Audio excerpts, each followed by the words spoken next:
Olá amigos, sejam bem-vindos a mais um vídeo do meu canal. Eu sou o Lucas Knaip e vamos falar sobre Rafael Nadal, que precisou de quase 4 horas de jogo para vencer Mariano Navone por 2 sets a 1 de virada. É o espanhol, assim, se a gente pode fazer algumas críticas ao jogo dele, o espírito, a vontade de vencer, isso nunca falta, né? Em nenhuma partida desse ano o cara perdeu por desistir, entende? Ah, não vou aguentar, chega, não vou mais vencer esse jogo. Ele tá sempre acreditando, ele tá sempre lutando e se abalando um pouco com os momentos ruins dele no jogo, que não foram poucos nessa partida, mas é uma partida, né, que eu pessoalmente ontem eu dei aquele palpite que o Nadal ia ter uma vitória mais convincente pelo que ele apresentou contra o Cameron Norrie, mas a verdade é que a maneira do Navone jogar incomodou e eu de novo ressalto, como a velocidade dos golpes do Nadal hoje no fundo de quadras estão mais lentas, isso faz com que esses ataques tenham menos efetividade e para alguém como o Navone, que joga muito mais na defensiva, que gosta de sustentar as trocas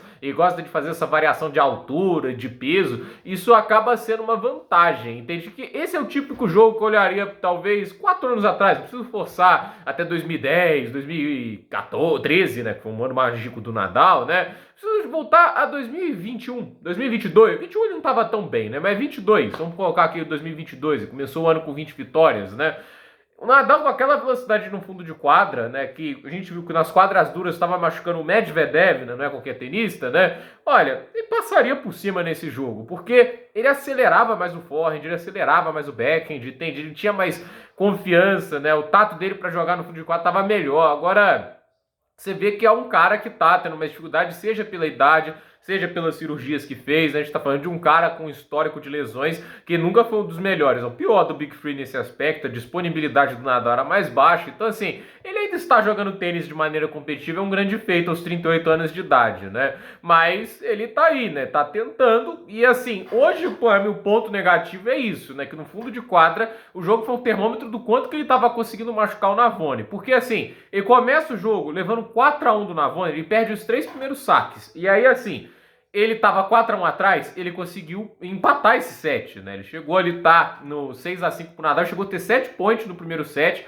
não aproveitou, fez um tie-break terrível o Nadal, jogou muito mal o tie-break. E assim, a gente viu essa situação, né? Ele, quando começou a agredir um pouquinho mais, as bolas começaram a andar um pouco mais, né? Ele sentiu um momento bom, aí ele passava por cima do Navone, porque o Navone, ele é um cara que se defende, tem alguns recursos ofensivos, principalmente com o backhand dele é muito bom. E assim, backhand fazer espinha é mais complicado, né? Mais difícil. Então, você tem que, às vezes, bater um pouquinho mais reto, ele conseguia fazer algumas cruzadas efetivas, mas você viu os bons momentos do Nadal? Ele estava conseguindo controlar bem o jogo. Por exemplo, chega ali no segundo set, ele perde o primeiro 7-6, acho que 7 a 2 no tie-break, alguma coisa assim, não importa. Mas indo para o segundo set, o Nadal faz 3 a 0, 2 quebras de vantagem. O Navone chega a virar para 5 a 4, entende? Aqueles 3 primeiros games, o Nadal controlou o jogo completamente, entende? Ele estava muito superior ao Navone. O Navone não machuca no saque, a gente vê isso o jogo todo. Ele foi quebrado 10 vezes na partida. Isso não é pouca coisa, entende? Mesmo para um jogo de 3 sets, que foi longe em todas as parciais, ser quebrado 10 vezes é um problema.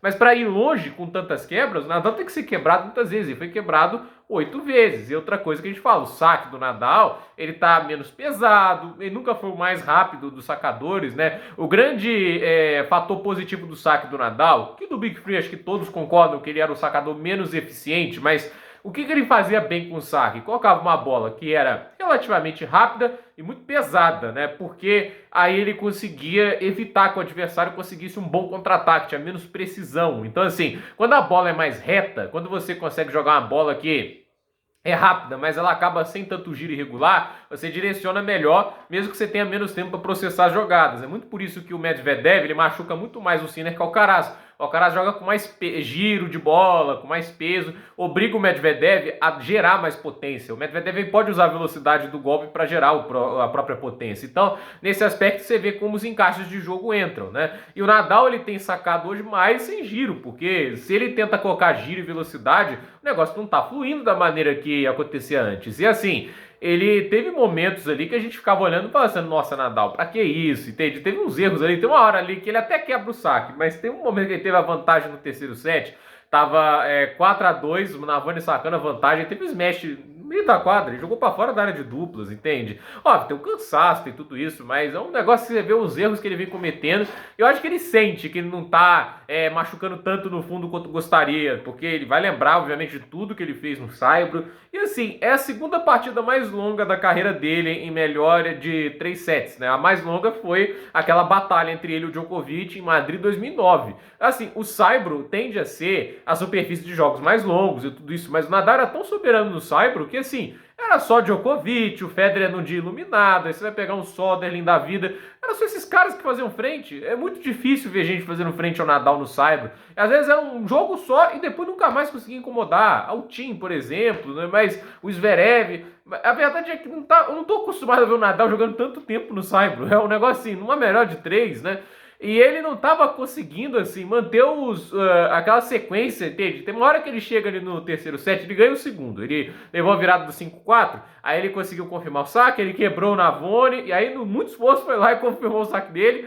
E aí a gente chega pro terceiro set, que o Navone faz 2-0, e aí o Nadal faz 5 games seguidos. 5 games, não é pouca coisa isso, né?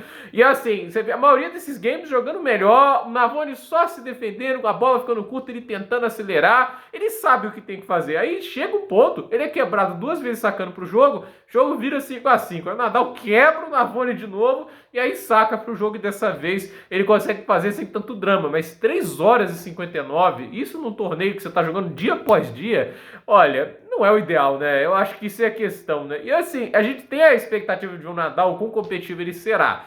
Olhando para esse tipo de partida, né? Porque assim, respeita o Navone, ótimo tenista de saibro, é um tenista de qualidade, mas ele é aquele negócio, o jogo dele é puro saibro. Se você colocar ele numa quadra de grama, a gente viu, não dá certo. Se colocar na quadra dura, vai ter suas dificuldades, né? Dependendo do adversário, ele não machuca, né? Eu fico pensando assim, um Navone contra um Fritz da vida ali numa quadra dura, né? Não acho que isso vai dar certo, né? Não sei se eles se enfrentaram, talvez o quebre a cara, os dois se enfrentaram e o Navone ganhou. Mas a questão é, no saibro, o território, assim, o Navone pode ser um especialista em saibro, um cara que joga bem. Rafael Nadal é um 14 vezes campeão de Roland Garros. Entende? Só em Roland Garros ele ganhou o mesmo número de grandes lances que o Pete Sampras. O Pete Sampras ganhou em toda a sua carreira. O Sampras que é um cara, um dos deuses do Olimpo do tênis, assim podemos dizer. Então assim, o Nadal precisa de 4 horas para ganhar do Navone. Acho que mais do que o suficiente para entender. Aquela versão do Nadal de 2022, eu não vou pegar o auge, aí também, isso aí é meio óbvio, né? Mas eu acho que a versão de 2022, que luta por grandes títulos, eu acho que não volta. Pelo menos nas quadras de saibro, eu acho assim que o Nadal hoje, por incrível que pareça, talvez a quadra dura e a quadra de grama seja melhor para ele, porque ele vai gerar mais velocidade só pela superfície, entende? Ele vai ter uma bola mais previsível, vai ficar mais confortável para acelerar. Sei lá, né? Mas assim, eu fico um pouco triste assim, porque eu queria ver o Nadal mais competitivo no saibro do que vem sendo. Ele consegue aí boas vitórias, 3 seguidas, né? Mas o nível dos oponentes, né? A gente sabe, o Léo Borg, um cara que tá começando agora. Tudo bem que o Norrie é um cara que já teve bons momentos no saibro, mas a temporada é ruim. O Navone, a meu ver, é pelo encaixe de jogo. Eu falo, em tempos passados esse jogo era pra ser mais tranquilo. Hoje é aquele jogo que assim ficou muito mais complicado do que eu imaginava, mas o espírito de luta do Nadal tá lá e o cara é uma fortaleza mental. Agora ele vai enfrentar o Adilkovic, né? Adilkovic, que é o do Thiago Monteiro. O Thiago Monteiro tinha uma chance aí de jogar contra o Nadal, mas assim, tudo que ele jogou bem contra o Casper Ruud jogou mal hoje, então vamos ver o que vai ser essa partida.